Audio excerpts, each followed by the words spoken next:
You control less than you think, but far more than you realize. While the world scrolls, screams, and spirals, you have one hidden power, the ability to stay calm in chaos. The ancient Stoics knew this, and in a noisy, anxious world, their wisdom might be exactly what you've been searching for. 1. The whisper of the ancients. In a noisy modern world, not all noise comes from the outside. Sometimes, it's the deafening silence inside our minds that weighs the most. Ever felt that? Like the entire world is screaming for your attention, yet none of it truly says anything meaningful. It's strange how we're surrounded by technology, flooded with information, constantly connected, and yet, somehow, still lost. Craving direction, peace, a little control. And that's where this story takes an unexpected turn. As you scroll through social media, between viral memes and doomsday news, you probably never imagined the answer to that inner chaos might have been whispered centuries ago by men in robes, walking through dusty plazas, speaking with the calm of those who had lost everything, yet somehow remain whole. The Stoics. Yes, those ancient philosophers from Greece and Rome, who lived long before Wi-Fi, but already understood everything about anxiety, anger, control, and freedom. They had no social media, yet mastered the art of handling opinions. No instant deliveries, but a deep grasp of the urgency of patience.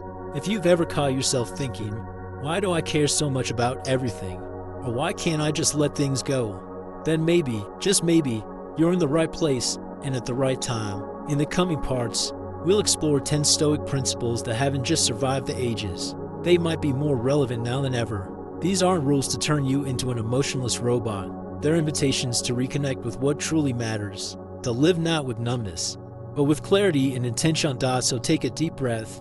You don't need to agree with everything, just let yourself feel and wonder, have you heard of Stoicism before? Drop a thought below. What's the first thing that comes to mind? 2. The forgotten gift of choosing your reaction. Picture this. It's a rainy Tuesday morning. You've just brewed the perfect cup of tea. The smell is divine. You reach for the first sip. Your cat leaps onto the counter, knocking it over. The cup shatters. The moment's ruined. What do? Most people would blame the cat, or the weather, or their entire life. And honestly, who could blame them? A Stoic philosopher Seneca once said, "We suffer more in imagination than in reality." And he was right. The tea spilling is real, but the storm that follows in your mind, that's a choice. The world is unpredictable. Life will never stop throwing curveballs. But here's the part we often forget. Your reaction is yours. No matter what happens, how you interpret, respond, or carry the moment is a domain only you can enter. That's not just freedom, that's power. It doesn't happen overnight.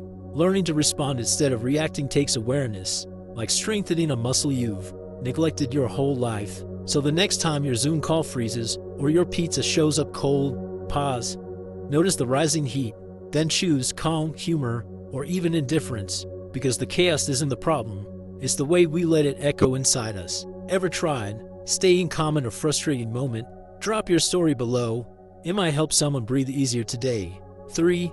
Anchored in the now. In a world of endless notifications and constant pings, being present feels like a lost art. Marcus Aurelius once wrote, "Do not let the future disturb you. You will meet it, if you have to, with the same weapons of reason that today arms you with." But tell that to our modern minds, always racing, planning, stressing.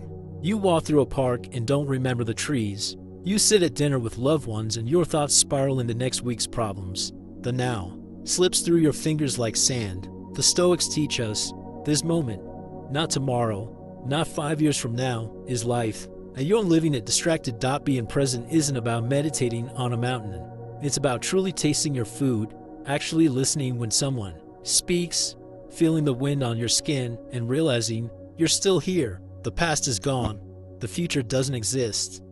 Only this breath is real. So take it in, savor it, because one day, all these tiny no's will be the life you look back on.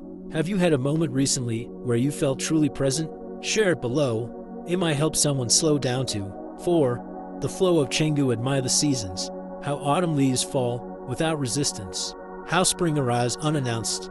Nature never clings, it flows. Yet we fight every change in our own lives. A breakup, a lost job, a move to a new city. It shakes us, we panic, we resist. But Epictetus reminds us, it's not what happens to you, but how you react to it that matters. Change isn't the enemy, it's life's heartbeat. Like rivers carve valleys, change shapes us, even when we don't understand it at the time. Every twist in the road, every painful ending, carries the seed of something new, and fighting it, that's where the real suffering begins. Next time life pulls the rug from under you, don't ask, why me? Ask, what's this carving in me?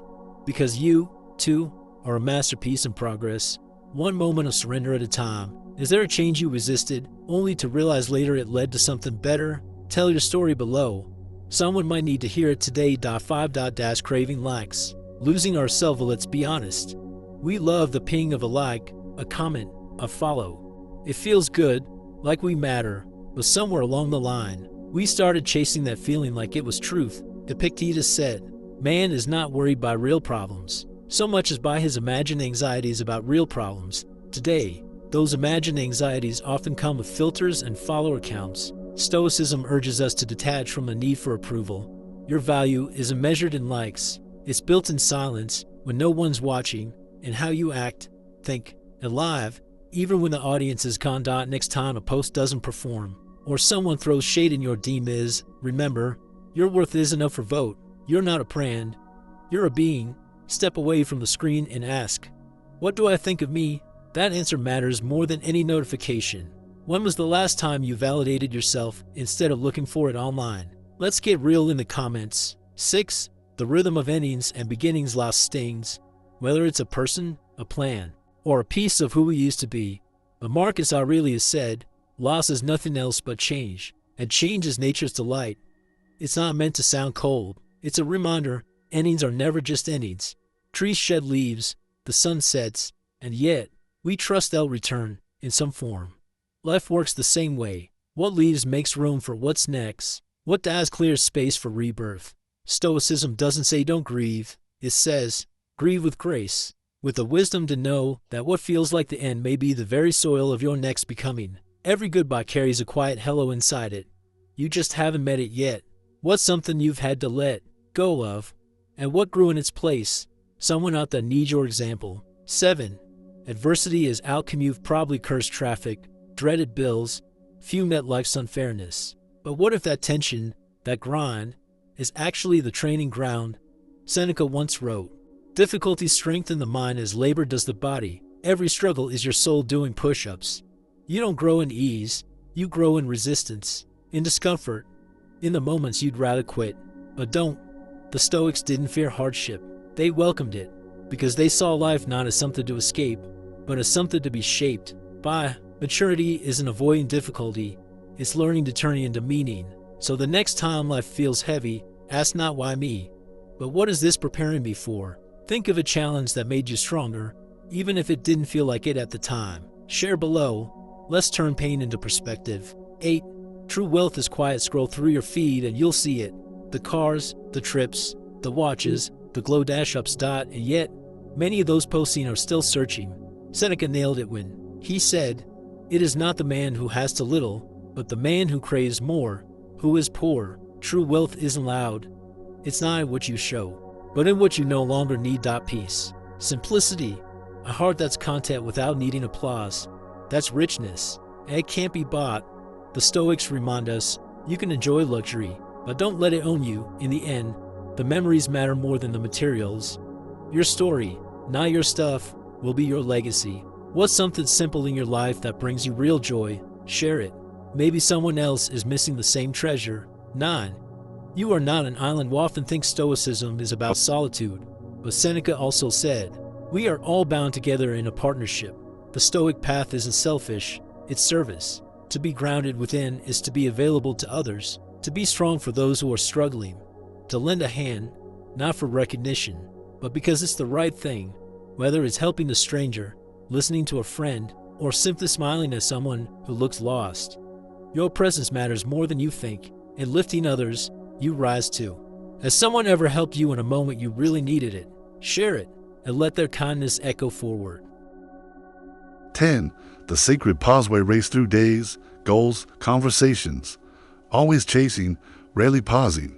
But Marcus Aurelius reminded us, the happiness of your life depends upon the quality of your thoughts. When was the last time you stopped to think about how you're thinking? Reflection isn't a luxury, it's essential. A mirror held to the soul. It helps us realign, recalibrate, and rise again with clearer eyes. Take 5 minutes today. Sit with yourself. Ask, what did I learn this week? What needs adjusting?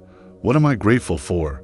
Because in understanding yourself, you unlock the door to peace. What's one thought that stuck with you from this whole journey? Let it breathe in the comments. Someone else might be waiting to read it.